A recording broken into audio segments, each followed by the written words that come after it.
नमस्कार, stitch with आशु या channel मध्ये आपल्या सर्वांचं स्वागत आहे। आजचा व्हिडिओ हा 3 in 1 असणार आहे। या व्हिडिओ मध्ये तुम्हाला ड्राफ्टिंग, कटिंग आणि स्टिचिंग या 3 स्टेप बघायला मिळणार आहे। या व्हिडिओ मध्ये हा ब्लाउज आपण स्टिच करणार आहोत। छान असा कस्टमरचा ब्लाउज आहे। नेट वरती त्यांचं नाव लिहिलं आहे। छोट्या स्मॉल पफ स्लीव्स आहेत। स्मॉल असा पफ दिलेला आहे स्लीव्सला आणि फ्रंट साइड ही वी-लिप नेकची आहे। अजून याला हुक बटन करायचे राहिलेले आहे, त्यामुळे आपण इथे पिन अप करून तुम्हाला दाखवत आहोत। या ब्लाउजचे ड्राफ्टिंग, कटिंग आणि स्टिचिंग या व्हिडिओ मध्ये तुम्हाला बघायला मिळेल। व्हिडिओ आवडल्यास लाईक, शेअर, सबस्क्राइब करायला विसरू नका आणि कमेंट मध्ये मला नक्की सांगा की तुम्हाला व्हिडिओ कसा वाटला। इथे आता आपण फ्रंट पार्टची ड्राफ्टिंग बघणार आहोत। स्ट्रेट लाईन आखून घ्यायची। 14 इंच उंची आहे आपली ब्लाउजची मूड। त्यात 1.5 इंच प्लस करायचं। 15.5 इंचावर एक मार्किंग करायची। थोडं पुढे सुद्धा 15.5 इंचावर मार्किंग करून एक स्ट्रेट लाईन ड्रॉ करायची। बोटनेक ब्लाउज आहे। 7 इंचावर मार्किंग करायची शोल्डरला। 2 ठिकाणी स्ट्रेट लाईन ड्रॉ करायची। इथे 6.5 इंचावर मुंड्याची मार्किंग करायची। स्ट्रेट लाईन ड्रॉ करायची। आता मुंड्याची खोली टाकायची 1 इंचावर आणि सर्कल ड्रॉ करून घ्यायचा। व्यवस्थित सर्कल ड्रॉ झाला पाहिजे। आता चेस्ट लाईन टाकायची आहे आपल्याला। 38 साइजचा ब्लाउज आहे। 9.5 प्लस 1.5 इंच 11 इंचावर मार्किंग करायची। खाली सुद्धा 11 इंचावर मार्किंग करायची आणि एक स्ट्रेट लाईन इथे ड्रॉ करून घ्यायची।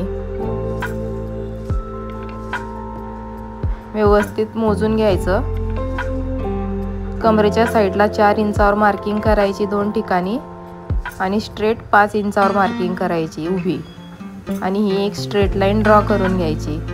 फ्रेंच कर्व घ्यायचा आता आणि त्या फ्रेंच कर्वनी प्रिन्सेस कट कटोरीचा आकार मुंड्याच्या वरच्या साइडनी द्यायचा, कारण प्रिन्सेस कट बोटनेक ब्लाउज आहे हा, त्यासाठी। आता 1.5 इंच दोन्ही साइडनी 1.5 इंचापर्यंत जॉईंट करायचं। अर्धा इंच बाहेर वाढवून घ्यायचं। एक मार्किंग करायची। खाली 2 इंचावर टक्स मायनस करायचा। तोच टक्स बाहेर घ्यायचा। 2 इंचावर मार्किंग करायची आणि ती क्रॉस लाईन मार्क करून घ्यायची।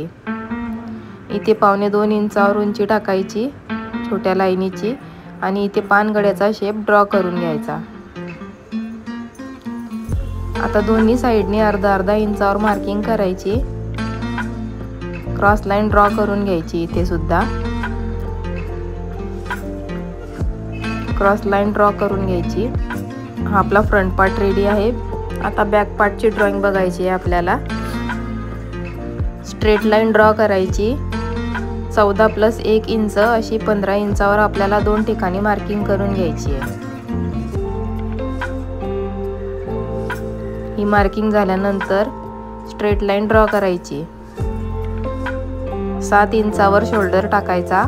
बोटनेक ब्लाउज आहे त्यासाठी 2 ठिकाणी 7 इंचावर बोटनेक ब्लाउज साठी शोल्डरचं मार्किंग करायची आणि स्ट्रेट लाईन ड्रॉ करून घ्यायची।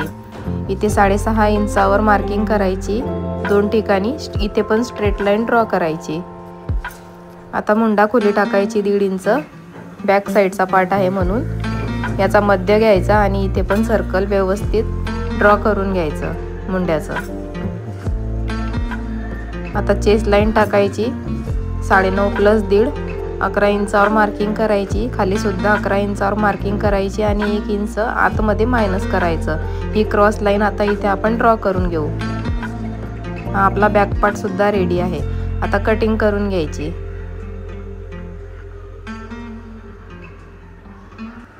व्यवस्थित कट करून घ्यायचं।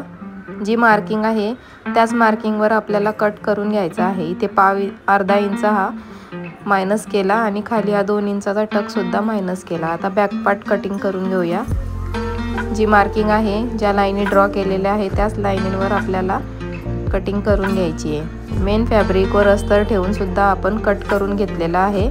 इथे आपली sleeve, back part, side part, front पार्टचा आणि कटोरी इथे आपलं कट करून झालेलं आहे। आता स्टिचिंगला घेऊया। व्यवस्थित मेन फॅब्रिक आणि अस्तर व्यवस्थित अटॅच करून शिलाई द्यायची। इथे कधी कधी काय होतं ना, आपली जर का मेन फॅब्रिकची कटिंग कमी असली तर ती अस्तरच्या बाहेर येते म्हणजेच अस्तर त्या कटिंगच्या बाहेर येतं आणि आपल्याला ब्लाऊजला व्यवस्थित फिटिंग देता येत नाही किंवा फिनिशिंग देता येत नाही. ते बाहेर येऊ नये म्हणून इथे आपल्याला अस्तरपेक्षा अर्धा ते पाव इंच जास्त मेन फॅब्रिक कट करायचे असते. तसे केल्याने आपले अस्तर मध्येच राहील आणि जे एक्स्ट्रा फॅब्रिक आपण मेन फॅब्रिक कट केलेलं आहे ते आपण नंतर कट करून घेऊ शकतो.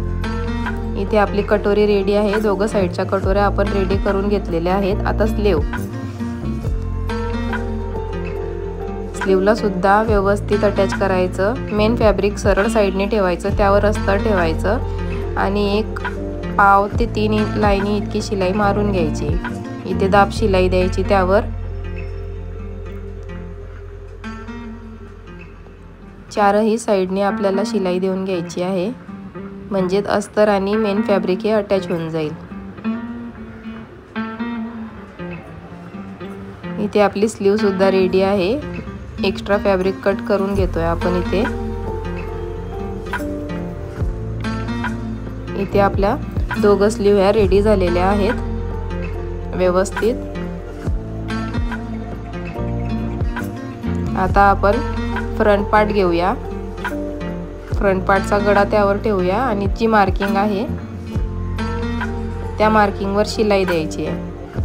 आता हा गळा कसा रेडी झाला, मी आधी जे खूप सारे व्हिडिओ अपलोड केलेले आहे की आपण रेडी गळा म्हणजे जी मार्किंग रेडी करतो त्यावरच शिलाई देऊन गळा पलटी कसा करायचा, आपल्याला त्याच मापामध्ये गळा कसा मिळेल यावर सुद्धा व्हिडिओज आहेत. ते तुम्ही माझ्या चॅनलवर जाऊन बघू शकता.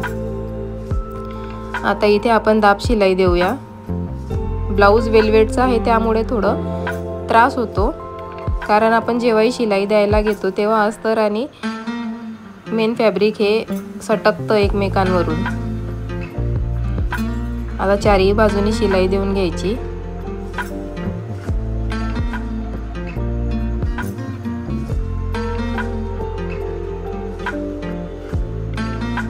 आता जे मेन फॅब्रिक आहे एक्स्ट्रा बाहेर ते कट करून घ्यायचं आहे आपल्याला. आपला फ्रंट पार्ट सुद्धा इथे रेडी आहे. कटोरी आणि साईड पार्ट फ्रंट पार्टचा रेडी आहे. आता आपण गळ्याला लेस लावून घेणार आहोत.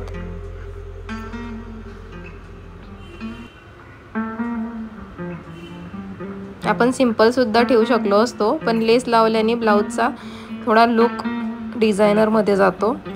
ते ब्लाऊज थोडं डिझायनर मध्ये जातं म्हणून थोडं लेस लावून घ्यायची.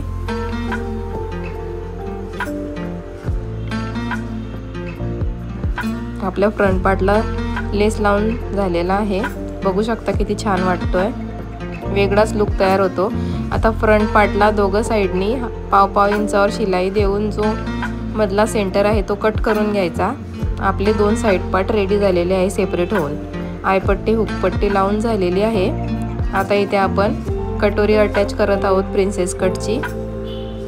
इथे कटोरी नेहमी प्रिन्सेस कटची जी कटोरी असते ती खालच्या साईडने वर जोडत घ्यायची.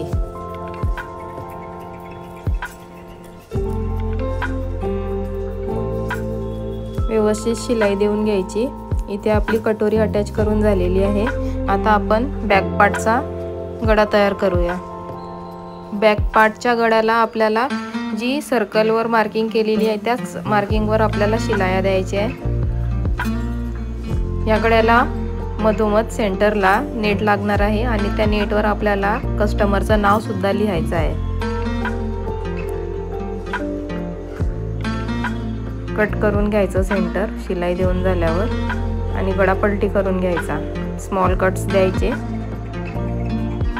इथे फॅब्रिक पलटी करून घ्यायचं. वरचा गळा डायरेक्ट कट करायचा आहे आपल्याला.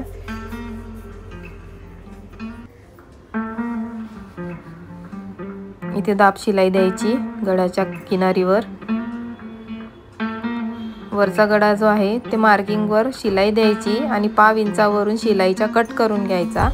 त्यावर आपण रेडीमेड जी पाइपिंग येते ती लावणार आहोत आणि तिला पलटी करणार आहोत. इथे बघू शकता लेस लावून आपलं बॅक पार्ट रेडी आहे. आता आपण नेट लावलंय. इथे आपण अजून पिनअप केलेला आहे. आता आपल्याला नेटवर म्हणजे जी लेस आहे त्याच कलरचा थ्रेड वापरून आपल्याला गोल अशी शिलाई देऊन घ्यायची आहे. डबल शिलाई द्यायची म्हणजे तुमचा नेट निघणार नाही.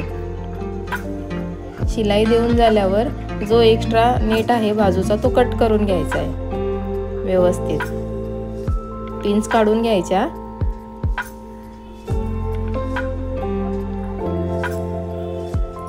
आणि जो एक्स्ट्रा नेट आहे तो कट करून घ्यायचा. इथे आपला बॅक पार्ट रेडी आहे, फ्रंट पार्ट रेडी आहे. आपण आता इथे शोल्डर जोडून घेत आहोत. शोल्डर जोडून झाल्यावर आता आपल्याला इकडे स्लीव जोडून घ्यायचे आहेत. या व्हिडिओमध्ये मी तुम्हाला स्लीवबद्दल म्हणजे स्लीवची कटिंग दाखवलेली नाही आहे, कारण ती स्लीव ही पफ स्लीव आहे.